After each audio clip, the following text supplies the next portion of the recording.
आगे की कहानी मुंबई लक्ष्मी विला। अगली सुबह से ही लक्ष्मी विला दुल्हन की तरह सजा दिया गया था। चारों तरफ अलग सी खुशियां थी। भले ही शादी कैसे भी हालातों में हो रही हो, लेकिन शेखावत परिवार इस शादी को लेकर एक्साइटेड था। वहीं फलक के चेहरे पर किसी तरह की खुशी नहीं थी। सिया बहुत अच्छे से हर चीज का ध्यान रख रही थी। आज शाम फलक की हल्दी थी और मेहंदी। परसों शादी होने वाली थी। फलक अपने कमरे में बैठी थी। ऐना काफी एक्साइटेड थी। आखिर वो आज इंडियन वेडिंग अटेंड करने वाली थी। ये सोचकर ही उसको काफी अच्छा लग रहा था। वहीं सिया फलक के कमरे में आई थी, जो किसी गहरी सोच में थी। सिया फलक को देखते हुए बोली कि सोच में गुम हो तुम। सिया की बात सुनकर फलक धीरे से बोली, कहीं नहीं। मॉम कहाँ है भाभी? वो सुबह से मेरे पास नहीं आई। भले ही शादी कैसे भी हो रही थी, लेकिन अब हो रही है ना, फिर ये नाराजगी, ये सब किस लिए? सिया गहरी सांस लेकर बोली, देखो फलक, सब बिजी हैं। नीचे सब लोग तैयारी कर रहे हैं। शायद चाची को वक्त ना मिला हो। क्या हमें इस बात से परेशान होना चाहिए? और देखो, मैं आई हूं ना तुम्हारे पास। और तुम्हें पता है, आरती भाभी का कॉल आया था। उन्होंने तुम्हारी शादी के लिए बहुत सारे बेस्ट विशेस भेजे हैं। सिया धीरे से बोली तो फलक गहरी नजरों से उसको देखते हुए बोली, मतलब वो नहीं आएंगी? फलक की बात पर सिया उसको देखते हुए बोली, फलक, वो बहुत ज्यादा बिजी है, बस इसलिए तुम टेंशन मत लो, हम सब है तो। सिया की बात पर फलक चिढ़ते हुए बोली, रियली भाभी, हम सब? कौन सब? आप, भाई, बड़ी मॉम, ईशान भाई, बस? और कौन है? मेरी खुद की मॉम ने मुझसे एक बार भी बात नहीं की। मेरे डैड यहाँ नहीं आए। और तो और, अब आरती भाभी भी, ऐसा लगता है जैसे मैं सच में बोझ थी। और दादू, वो भी इस शादी में शामिल नहीं है। क्या हो जाता अगर वो आ जाते? सिया धीरे से बोली, फलक प्लीज मेरी बात सुनो। सिया की बात पर फलक गहरी सांस लेते हुए बोली, मुझे कुछ नहीं सुनना भाभी। कल मैं यहाँ से चली जाऊंगी, तो आप सब लोग खुशी से रहना। और ये लड़ाइयाँ झगड़े तो होते रहेंगे, लेकिन मेरी शादी हर रोज नहीं होगी। इतना कहकर फलक उठते हुए बोली, मैं चलती हूँ। फलक की बात पर सिया उसको रोकती रह गई थी, लेकिन उसने एक बार भी पलट कर नहीं देखा था। सिंघानिया हाउस। आज सिंघानिया हाउस में यहाँ जंग छिड़ी हुई थी। अनिरुद्ध की मॉम अनीता सिंघानिया आज ही सिंघानिया हाउस आ गई थी, और अब अनिरुद्ध को लगातार उनकी बातें सुननी पड़ रही थी। अनिरुद्ध की बहन तानिया, जो अपने भाई के इस फैसले से जरा भी खुश नहीं थी, चिढ़ते हुए बोली, क्या भाई, अगर आपको दुश्मनों में ही शादी करनी थी तो हमारे सामने आपने इतने ड्रामे किस लिए किए थे? मॉम ने कितनी अच्छी लड़कियां बताई थी आपको शादी के लिए, लेकिन आपको कौन पसंद आया? वो फलक शेखावत, जिनसे हमारी दुश्मनी ना जाने कब से है। अनिरुद्ध गहरी सांस लेकर बोला, मेरी बात ध्यान से सुनो तानिया, जितना हम लोग उन्हें दुश्मन मानते हैं, उससे कहीं ज्यादा वो लोग हमें अपना दुश्मन मानते हैं। लेकिन उन्होंने वो दुश्मनी पीछे छोड़कर ये रिश्ता आगे बढ़ाया है, और हमारे लिए उससे बड़ी जीत और क्या होगी? वो हमें अपनी बेटी दे रहे हैं। शेखावत परिवार की बेटी हमें मिलने वाली है। क्या ये छोटी बात है? हमारे दुश्मन अब हमारे सामने झुक कर रहेंगे। अनिरुद्ध की बात पर उसकी माँ थोड़ा गुस्से से बोली, ओह वाओ, रियली अनिरुद्ध, ऐसा कब से हुआ? और हमें कैसे पता नहीं चला? किसने कहा तुमसे वो हमें अपनी बेटी दे रहे हैं? वो तो यहाँ भी खेल चुके हैं। तुम अभी से उनकी भाषा बोलने लगे हो। अभी वो लड़की इस घर में आई भी नहीं, और तुम उसके होकर रह गए हो। जब वो यहाँ आएगी तब क्या होगा? क्या करोगे तब तुम? अनिरुद्ध गहरी सांस लेकर बोला, मैं कभी भी ऐसा नहीं करूंगा। वो लड़की यहाँ आकर खुशी से नहीं रहेगी, मुझे सब याद है। लेकिन अब आप लोगों को इस शादी को मानना होगा, और मैं हरगिज बर्दाश्त नहीं करूंगा मेरी फैमिली अपने इकलौते बेटे की शादी में न आए। मैंने गेस्ट को इनवाइट कर दिया है, और हम लोग रिसेप्शन अच्छे से करेंगे। और हाँ, हल्दी है मेरी आज। ये ऐसे चेहरे लेकर आप लोग मेरी शादी अटेंड नहीं कर सकते, इसलिए जो कहा है वो करिए। अनिरुद्ध की बात पर तानिया थोड़ा गुस्से से बोली, भाई, मैं आपकी इस शादी में बिल्कुल नहीं आ रही। आप ही उस लड़की को लेकर आइए और एंजॉय करिए। अनिरुद्ध गहरी सांस लेकर बोला, तानिया, मुझे कोई बहस नहीं करनी। अगर तुम इस शादी में नहीं आई तो तुम जो ये ऐशो आराम उठा रही हो, मैं तुमसे छीन लूंगा। अपने भाई की बात पर तानिया हैरानी से बोली, व्हाट? भाई, क्या हो गया आपको? अनीता गुस्से से बोली, अनिरुद्ध तुम्हारी बहन है वो, क्या बकवास कर रहे हो? अनिरुद्ध आराम से बोला, जो आप सुन रही है। आज शाम हम लोग लक्ष्मी विला चल रहे हैं, सब लोग तैयार रहना। इतना कहकर अनिरुद्ध चला गया था। तानिया आंखों में आंसू लेकर बोली, देखा मॉम आपने? देखा भाई को? अनीता तानिया की बात सुनकर बोली, हाँ देखा मैंने, लेकिन वो सही कह रहा है। फैमिली के नाम पर सिर्फ हम दोनों हैं उसके पास, और हमें ये सब करना चाहिए। हम उसकी शादी में भी शामिल नहीं हो रहे। देखो तानिया, मैं जानती हूँ हमारी उन लोगों से दुश्मनी है। मैं अनिरुद्ध के सामने कुछ भी नहीं कहूँ, लेकिन मैं इस बात को इनकार नहीं कर सकती। वो फैमिली इंडिया की रिचेस्ट और पॉपुलर फैमिली में से एक है, अगर जिनका मुकाबला हम नहीं कर सकते। तुमने रुद्र शेखावत के बारे में सुना होगा, वो फलक का भाई है। और रही बात उस लड़की की, तो हमारी दुश्मनी उससे नहीं है, उसकी फैमिली से है। इसलिए कोशिश करना उसके साथ सही से पेश आ जाओ। इतना कहकर अनीता चली गई थी और तानिया उनकी बातों से हैरान थी। लक्ष्मी विला। शाम हो गई थी। हर तरफ बड़ी खूबसूरती से डेकोरेशन की गई थी। पिंक और वाइट थीम पर लक्ष्मी विला खूबसूरत लग रहा था। सिया भी बड़े दिल से तैयार हुई थी, लेकिन रुद्र गायब था। सब लोग आ चुके थे, लेकिन रुद्र नहीं आया था। सिया अपनी साड़ी को सही करते हुए बोली, 7 बज चुके हैं, सब लोग आ गए। रुद्र, कहाँ हो तुम? मैंने मना भी किया था, लेकिन नहीं, तुम्हें सुननी नहीं होती। सिया ने गहरी सांस ली और एक बार फिर रुद्र को कॉल किया। वो 20 कॉल कर चुकी थी उसको, लेकिन एक भी नहीं उठाई थी। सिया की नजर फिर से दरवाजे की तरफ चली गई थी। अभी थोड़ी देर गुजरी ही थी जब बाहर से रुद्र अंदर आया था। वो काफी थका सा लग रहा था। रुद्र के अंदर आते ही सिया उस पर बरसते हुए बोली, तुम समझते क्या हो खुद को? रुद्र शेखावत, मैं पिछले कई घंटों से तुम्हें कॉल कर रही हूँ, क्या तुम्हें सुनाई नहीं देता? और एक काम करो, इन फोन को आग लगा दो। तो क्योंकि सुनाई तो तुम्हें वैसे भी नहीं देता। सिया की बात पर रुद्र गहरी सांस लेकर उसकी पतली कमर को अपने हाथ में लेते हुए बोला, आई एम रियली सॉरी मेरी जान, मैं बस किसी इम्पोर्टेंट काम में फंस गया था और फोन मेरे पास नहीं था। मैं कैबिन में छोड़कर गया था, इसलिए बस। अच्छा तुम फिक्र मत करो प्लीज, मैं अभी रेडी हो जाता हूँ। रुद्र की बात पर सिया धीरे से बोली, सब लोग आ चुके हैं, मैं नीचे जा रही हूँ, तुम जल्दी आना। इतना कहकर सिया आगे बढ़ी ही थी जब रुद्र उसके सामने आते हुए बोला, कोई कितना खूबसूरत लग रहा है। रुद्र की बात पर सिया चिढ़ते हुए बोली, चुप रहो, अब ये सब करने से मेरी नाराजगी दूर नहीं होने वाली।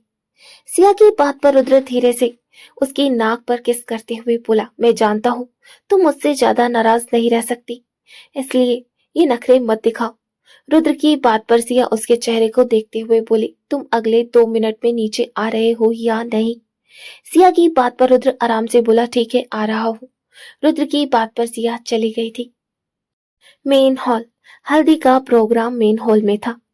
फलक सामने लगे खूबसूरत स्टेज पर बैठी थी। अनिरुद्ध की फैमिली भी आ चुकी थी। उसकी बहन और उसकी माँ दोनों ही छोटी मुस्कान सजाकर आई थी। दोनों परिवारों के बीच अजीब सी नफरत थी। सब लोग दूर दूर थे। अनिरुद्ध की नजर जैसे ही फलक पर पड़ी, वो आगे झपकाना भूल गया था। फलक की नजरें भी अनिरुद्ध की नजरों से जा मिली थी, लेकिन अनिरुद्ध ने अपनी नजरें फेर ली थी। सिया धीरे से बोली, रुद्र तुम देख रहे हो ना, ये लोग सही से बात भी नहीं कर रहे हम लोगों से। तुम्हें क्या लगता है ऐसा क्यों कर रहे हैं ये लोग? सिया की बात पर रुद्र गहरी सांस लेकर बोला, तुम्हें उनसे बात करने की कोई जरूरत नहीं है सिया, और बेहतर होगा उन्हें उनके हाल पर छोड़ दे। वैसे भी ये सब हमें जबरदस्ती करना पड़ रहा है, सिर्फ इसलिए क्योंकि हमारी बहन ये चाहती है, वरना ये लोग इस लायक नहीं थे इनसे दोस्ती या रिश्तेदारी की जाए। इतना कहकर रुद्र फलक के पास चला गया था। कुछ देर बाद हल्दी शुरू हो चुकी थी और फलक को सब हल्दी लगा रहे थे, लेकिन जैसा सब होना चाहिए था वैसा कुछ नहीं था, क्योंकि भले ही ये शादी हो रही थी, लेकिन इस घर के बड़े के बिना किसी को कुछ अच्छा नहीं लग रहा था, खुद फलक को भी नहीं। अपने दादू की लाडली थी वो, भला कैसे वो ये सब सहती। उसके दादू उसके इतने स्पेशल दिन पर नहीं थे। सिया ने अनिरुद्ध को फलक के बराबर में बैठा दिया था। अनिरुद्ध ने एक नजर फलक पर डाली और धीरे से बोला, मुबारक हो, बहुत जल्दी तुम मेरी बीवी बनकर मेरे घर आने वाले हो। उम्मीद है अच्छा लग रहा होगा तुम्हें। अनिरुद्ध की बात पर फलक धीरे से बोली, तुम्हें जो भी करना है तुम शौक से करो, मैं भी देखना चाहती हूँ आखिर किस हद तक गिरोगे तुम। फलक धीरे से बोली। तो अनिरुद्ध गहरी सांस लेते हुए बोला, आज हमारी हल्दी, और तुम्हें नहीं लगता हमें अपनी हल्दी एंजॉय करनी चाहिए। अनिरुद्ध की बात पर फलक का मुंह बन गया था। सबसे पहले सिया ने दोनों को हल्दी लगाई थी, जो भी था, लेकिन अनिरुद्ध अब शेखावत परिवार का इकलौता दामाद बन गया था, इसलिए वो अपने इकलौते दामाद के लिए कोई कमी नहीं छोड़ना चाहते थे। वहीं दूसरी तरफ सिया धीरे से अनिरुद्ध को देखते हुए बोली, तुम दोनों की शादी जैसे भी हो रही हो, लेकिन अब बेहतर होगा इसको खराब करने की कोशिश मत करना। इस शादी को अच्छे से निभाना ताकि तुम दोनों अपनी जिंदगी बेहतर तरीके से जी पाओ, क्योंकि ये दुश्मनी तो चलती रहेगी, लेकिन ये शादी अगर टूट गई तो वापस नहीं जुड़ पाएगी। उम्मीद है तुम मेरी बात समझे होंगे। अनिरुद्ध, वैसे भी इस शादी से काफी लोगों के दिल दुखे हैं, अब और नहीं दुखने चाहिए। इतना कहकर सिया पीछे हट गई थी। ऐसे ही बारी बारी से फलक को हल्दी लगा दी गई थी। रुद्र जो अलग खड़ा था, सिया उसके पास जाते हुए बोली, तुम क्यों नहीं जा रहे। सिया की बात सुनकर रुद्र गहरी सांस लेकर बोला, तुम क्या चाहती हो, मैं उस घटिया आदमी के पास जाऊं, उसको हल्दी लगाऊं। रुद्र की बात पर सिया थोड़ा गुस्से से बोली, रुद्र, तुम्हें कोई उसके पास जाने को कह रहा है, तुम उसके पास मत जाओ, लेकिन तुम अपनी बहन को हल्दी लगाओ, और किसी के लिए नहीं तो उसके लिए। सिया की बात पर रुद्र उसको घूरते हुए थोड़ा गुस्से से बोला, मैं अगर अब यहाँ हूँ सिया, तो सिर्फ उसकी वजह फलक है, वरना इस आदमी की मैं शक्ल भी देखना पसंद नहीं करता, समझी तुम। और उम्मीद है अब तुम एक बात के लिए बार बार मुझे फोर्स नहीं करोगी सिया। इतना कहकर रुद्र सामने देखने लगा था। भले ही वो लोग कम थे, लेकिन घर की डेकोरेशन और कुछ लोगों ने ही माहौल को खूबसूरत बना दिया था। वीना और मीना जी दोनों हल्दी लगाकर स्टेज से नीचे आ गई थी। मीना जी मिसेज अनीता के पास जाते हुए बोली, उम्मीद है आप सब एंजॉय कर रहे होंगे। मीना जी की बात पर अनीता अपना चेहरा दूसरी तरफ करते हुए बोली, माफ कीजिए मिसेज शेखावत, लेकिन यहाँ एंजॉय करने जैसा कुछ है भी। हम सिर्फ अपने बेटे के हाथों मजबूर होकर यहाँ आए हैं, और हम चाहते हैं आप कोई भी फालतू फंक्शन न करें और ये शादी जल्दी खत्म करें। भले ही हमारे बीच कोई भी लड़ाई हो, लेकिन मैं अपने बेटे की वजह से इस शादी में आई हूँ, तो मुझे ये शादी जल्द से जल्द करनी है। और हाँ, शादी कल शाम में ही होगी। आप कल सुबह मेहंदी का फंक्शन रख लीजिएगा, क्योंकि हमें जल्दी ही दिल्ली के लिए निकलना है। अनिरुद्ध के बिना हमारी सिंघानिया एंटरप्राइज को नुकसान उठाना पड़ रहा है। अब हमारे घर में 4-5 लोग तो है नहीं, सिर्फ अनिरुद्ध है जिसके ऊपर सब भार बोझ है। तो उम्मीद है आप मेरी बात समझेंगी। अनीता ने मीना जी को देखा जो उसकी तरफ देख रही थी। मीना जी धीरे से बोली, देखिए माँ बाप कितने मजबूर हो जाते हैं, जैसा हाल आपका है कुछ वैसा हाल हमारा भी है। हम भी हरगिज नहीं चाहते थे फलक की शादी किसी ऐसे घर में हो, लेकिन वो भी शायद अनिरुद्ध के प्यार में पड़कर सोचने समझने की ताकत भूल गई। लेकिन हम में और आप में एक फर्क है, हम अपनी बेटी की खुशी में काफी खुश हैं और अपने मेहमानों को इज्जत भी दे रहे हैं, लेकिन आपको देखकर ऐसा नहीं लगता। आपको देखकर लगता है जैसे आपकी खुशी जबरदस्ती की खुशी है। और हाँ, अगर आप यहाँ ना भी आती तो भी शादी हो ही जाती। मीना जी को अचानक गुस्सा आया था, क्योंकि वो अनीता का नखरा और नहीं झेल सकती थी। मीना जी की बात पर अनीता थोड़ा गुस्से से बोली, बोलो मत मीना, किसी वक्त पर तुम और मैं दोस्त हुआ करते थे और तुम्हारा किया वादा भूल गई तुम। मीना जी धीरे से बोली, पुरानी बातों को भूलना बेहतर है। अपनी आज पर फोकस करो अनीता। मीना जी अचानक ही इधर उधर देखते हुए बोली। तो अनीता मुस्कुराकर बोली, वाह, दुनिया को डराने वाले ऐसे बेटे की माँ इतना डर रही है, ये मुझे कुछ खास पसंद नहीं आया। अनीता की बात पर मीना जी धीरे से बोली, अभी तो तुम दोस्तियों की कस्में खा रही थी, अब दोस्त को ही बेइज्जत करने चली हो। मीना जी की बात पर अनीता मुस्कुराकर बोली, क्या सच में मीना, तुम ये बात बोलने का हुनर भी रखती हो। तुम बहुत अच्छे से जानती हो मेरी तुम्हारी दोस्ती तो उस दिन ही टूट चुकी थी जब तुमने अपना वादा तोड़ा था। अपनी फैमिली की दुश्मनी के बाद भी मैंने तुमसे रिश्ता रखा, अपने बच्चों को तुम्हारे खिलाफ नहीं भड़काया, लेकिन तुमने मुझे धोखा दिया। मीना जी गहरी सांस लेकर बोली, बिल्कुल सही कहा तुमने, दोस्ती ऐसी नहीं होती।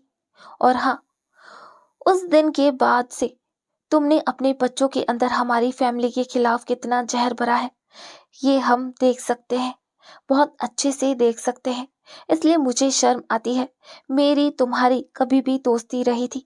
मीना जी की बात पर अनीता मुस्कुराते हुए बोली, सही कहा तुमने, शर्म आनी चाहिए। तुमने मेरी बेटी की जिंदगी बर्बाद की है। अभी अनीता ने इतना ही कहा था जब सिया धीरे से बोली, आंटी आपको कुछ चाहिए? सिया की बात पर अनीता उसको घूरते हुए बोली, नो थैंक्स।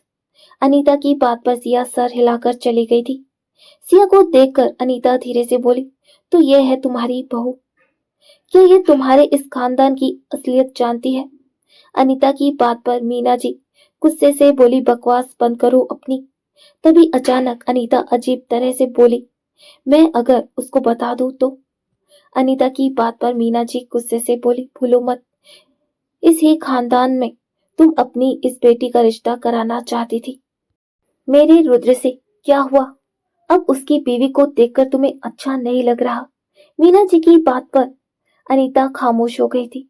मीना जी धीरे से उसके कंधे पर हाथ रखते हुए बोली, बेटी की शादी कराने आई हो तो बेहतर होगा उस पर ध्यान दो। अगर बीती बातें बाहर लाओगी तो टक्कर तुम्हें ही लगेगी। इतना कहकर मीना जी चली गई थी और अनीता गुस्से से उसको घूर रही थी। रुद्र अपने फोन में कुछ चेक कर रहा था, तभी ऐना अपने हाथ उठाते हुए बोली, हेलो रुद्र। रुद्र ने ऐना को देखा और अपना फोन पॉकेट में रखते हुए बोला, तुम क्यों इधर उधर डोलती रहती हो? और अगर डोलती भी हो तो मेरे आगे पीछे क्यों रहती हो? रुद्र की बात पर ऐना आराम से बोली, मैं तुम्हें हल्दी लगाने आई थी। रुद्र ऐना की बात पर रुद्र कुछ कहता, तभी अचानक ही सिया जल्दी से रुद्र के सामने आ गई थी और रुद्र के मुंह पर उसने अपने दोनों हाथ रख दिए थे। रुद्र की आंखें बंद हो गई थी क्योंकि सिया उसको पूरा पीला कर चुकी थी। रुद्र की आंखें गुस्से से बंद हो गई थी। ऐना भी हैरान रह गई थी। सिया फिर से उन दोनों के बीच में आ गई थी। सिया जल्दी से पीछे होकर बोली, सॉरी रुद्र, लेकिन मुझे कब से तुम्हें हल्दी लगाने का मन था। इतना कहकर सिया जैसे ही पीछे मुड़ी उसकी आंखें पूरी खुल गई थी क्योंकि सामने ऐना खड़ी थी। उसके हाथों में एक चमचमाती रिंग थी। सिया बहुत अच्छे से जानती थी वो रिंग किसकी थी। इससे पहले सिया कुछ कहती, रुद्र उसके सामने आते हुए बोला, सिया मैंने मना किया था, मुझे ये सब पसंद नहीं। उसके बाद भी तुमने। रुद्र ने इतना ही कहा था जब एक जोरदार थप्पड़ की आवाज पूरे हॉल में गूंज गई थी। सब लोग हैरान रह गए थे। सबकी नजर सिया के ऊपर चली गई थी क्योंकि सिया ने ऐना को एक जोरदार थप्पड़ मारा था। सिया धीरे से बोली, तुम्हारी हिम्मत कैसे हुई मेरी रिंग चुराने की? मैं अच्छे से जानती हूँ तुमने ये किस लिए किया है, इसलिए तुम हर वक्त रुद्र के पीछे डोलती हो। सिया की बात पर सब हैरान थे। किसी को कुछ भी समझ नहीं आ रहा था आखिर ये हुआ क्या था। रुद्र जो बहुत कुछ समझ रहा था वो थोड़ा गुस्से से बोला, ये क्या तमाशा लगाया है तुमने सिया, क्या बदतमीजी है ये? रुद्र की बात पर सिया धीरे से बोली, बदतमीजी? रियली रुद्र, ये लड़की मेरी रिंग अपनी उंगली में पहने है, इसका मतलब समझते हो तुम? और तुम अभी भी मुझे दोषी ठहरा रहे हो।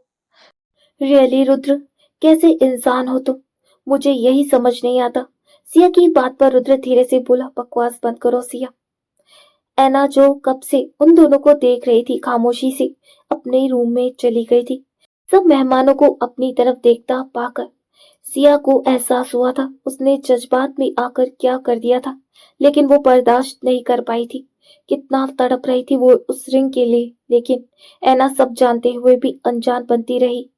और ऐना अच्छे से जानती थी ये रिंग सिया की थी, तब भी उसने वो रिंग सिया से ले ली। सिया को अचानक ही गुस्से में देखकर वीना जी, जो कोने में खड़ी थी, धीरे से बोली, क्या हुआ रुद्र? ये सब ड्रामे मेरी बेटी की शादी में ही होने थे। तुम्हारी बीवी को कुछ समझ क्यों नहीं आता? आखिर क्या कुछ कहने वाली थी, तभी वीना धीरे से बोली, तो तुम उस मामूली सी रिंग के लिए लड़ रही थी ऐना से? वो रिंग मैंने ऐना को दी थी क्योंकि उसको तुम्हारी रिंग का डिजाइन पसंद आया था और वो ठीक वैसी ही रिंग चाहती थी, इसलिए मैंने फलक की शादी की खुशी में उसको सेम रिंग बनवा कर दी थी। और रही बात तुम्हारी रिंग की, सिया, तो अगर वो तुम्हारे लिए जरूरी होती तो तुम उसको कभी ढूंढती, क्योंकि उसके थोड़ी देर बाद ही जब मैं किचन में आई वो रिंग मेरे पैरों में पड़ी हुई थी। तुम उस रिंग के गम में रोने के लिए बैठ गई, लेकिन तुमने उस रिंग को ढूंढना तक जरूरी नहीं समझा। वीना की बात पर रुद्र ने हैरानी से सिया को देखा था। सिया जल्दी से बोली, नहीं रुद्र, ट्रस्ट में, मुझे नहीं मिली कोई रिंग, मैंने बहुत ढूंढा था। सिया की बात पर वीना धीरे से बोली, मेरी किस किस बात को झूठ साबित करने वाली हो सिया? हाँ, तुम मुझे पसंद नहीं हो, लेकिन मैं यहाँ तो झूठ नहीं बोलूंगी ना। तुम्हें बहुत ये चीजें पसंद आती होंगी, लेकिन हमारे पास तो डायमंड और गोल्ड भर भर कर है, इसलिए ये चीजें हम लोग को अट्रैक्ट नहीं करते। और रही बात मेरी, मैंने ये रिंग तुम्हें देने के लिए उठाई थी, उसके बाद वक्त नहीं मिला। इतना कहकर वीना रुद्र को देखते हुए बोली, मेरे पास है तुम्हारी रिंग, मैं फंक्शन खत्म होने के बाद देती हूँ। वीना की बात पर रुद्र गहरी सांस लेकर बोला, नो थैंक्स चाची, मेरी बेबी गिरी हुई और कोई आम सी चीज नहीं पहनती जो आप पहले ही किसी और को दे चुकी है। इतना कहकर रुद्र ने मीना जी को देखा तो मीना जी ने वीना को घूरा था, क्योंकि वीना जी बातों ही बातों में ये जता चुकी थी सिया उनके जितनी अमीर नहीं थी। सिया से अब वहां खड़े रहना भी मुश्किल था। उसकी आंखें लाल हो गई थी क्योंकि वो लगातार आंसू को रोकने की कोशिश कर रही थी, लेकिन उसके आंसू फिर से बह जाते। और फिर आखिरकार जब उससे वहां खड़ा रहना मुश्किल लगने लगा, वो रुद्र को देखकर ऊपर चली गई थी। वीना धीरे से बोली, देखो रुद्र, तुम्हारी बीवी को मेरी बेटी की शादी में ड्रामे करने हैं। वीना की बात पर मीना जी ने वेटर्स को इशारा किया तो वो लोग सबको ड्रिंक सर्व करने लगे थे और ज्यादातर कैटरिंग की तरफ चले गए थे। रुद्र भी सिया के पीछे चला गया था। मीना जी वीना को घूरते हुए बोली, कमाल है वीना, कुछ तमाशा करके तुम कह रही हो सिया ने तमाशा किया है? तुम बहुत अच्छे से जानती थी सिया को उसकी रिंग नहीं मिली थी, लेकिन तुम्हें उसकी रिंग मिली तो तुमने तभी नहीं दी। तुमने ऐसा मौका तलाशा जहां तुम उसको बेइज्जत कर पाओ और सिया की जैसी रिंग ऐना को बनवा कर दे दी ताकि वो रिएक्ट करे।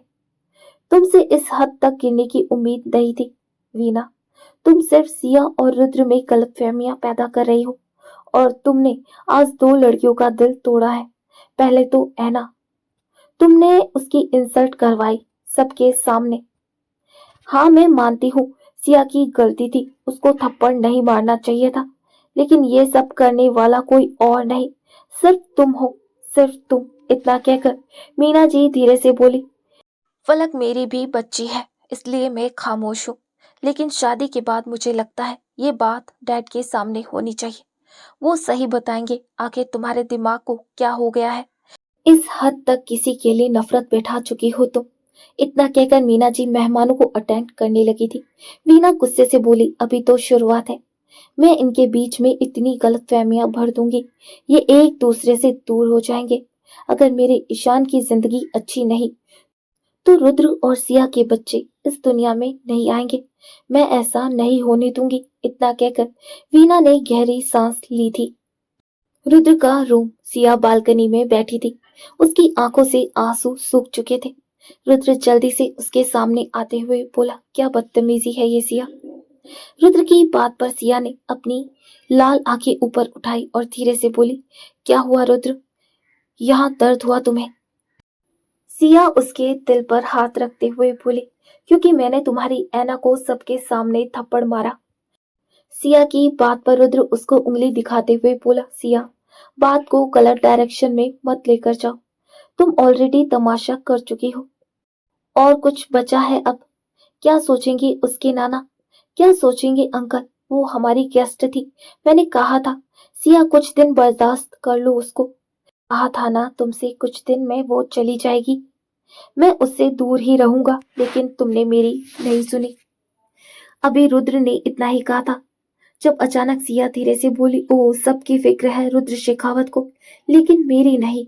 उस बेचारे को थप्पड़ पड़ गया, उसका दर्द तुम्हें नजर आता है, लेकिन मेरा क्या। अभी सिया ने इतना ही कहा था जब रुद्र उसको दीवार से लगाते हुए बोला, सिया अपनी बकवास बंद करो, तुम फिर से मेरी बात को गलत डायरेक्शन में लेकर जा रही हो और तुम्हें ये बात समझ नहीं आ रही। रुद्र की बात पर सिया उसको धक्का देते हुए बोली, दूर रहो मुझसे, जाओ ऐना को तुम्हारी जरूरत है, जाओ उसके पास। अभी सिया ने इतना ही कहा था जब रुद्र ने उसकी कमर पकड़कर अपनी ओर खींचा तो सिया रुद्र के सीने से जा लगी थी। रुद्र बिल्कुल उसके कान के पास झुकते हुए बोला, शांत हो जाओ। लेकिन रुद्र की कोई भी बात सिया को सुनाई नहीं दे रही थी। रुद्र धीरे से बोला, सिया मेरी बात सुनो। सिया की आंखें लाल हो गई थी। इस बार सिया गुस्से से रुद्र को धक्का देते हुए बोली, जाओ यहाँ से, तुम्हारे गेस्ट तुम्हारा वेट कर रहे हैं, तुम्हारी ऐना काफी नाराज है मुझसे, जाओ यहाँ से, मुझसे दूर चले जाओ। सिया की बात पर रुद्र धीरे से बोला, सिया मुझे गुस्सा मत दिलाओ और बेवकूफों की तरह बात मत करो, समझी तुम, क्योंकि फिर मेरा गुस्सा तुमसे बर्दाश्त नहीं होता। रुद्र की बात पर सिया गहरी सांस लेकर बोली, देखो रुद्र, तुम प्लीज जाओ यहाँ से। तुम्हें भी लगता है मैंने गलत किया, मुझे पता था वो रिंग चाची ने उसको दी है, मुझे अचानक गुस्सा आ गया था, वो जानते हुए भी वो रिंग पहने थी जो तुमने मुझे दी, जिसकी वजह से मैं परेशान थी। सिया धीरे से बोली तो रुद्र उसके चेहरे को अपने हाथों में लेते हुए बोला, अच्छा हम इस बारे में और बात नहीं करते, तुम ये सब भूल जाओ प्लीज। रुद्र की बात पर सिया बिना कुछ सोचे समझे उसके गले लग गई थी। आखिर क्यों कर रही है वीना ये सब, क्या करेगा अब रुद्र। आगे जानने के लिए सुनते रहे ये कहानी।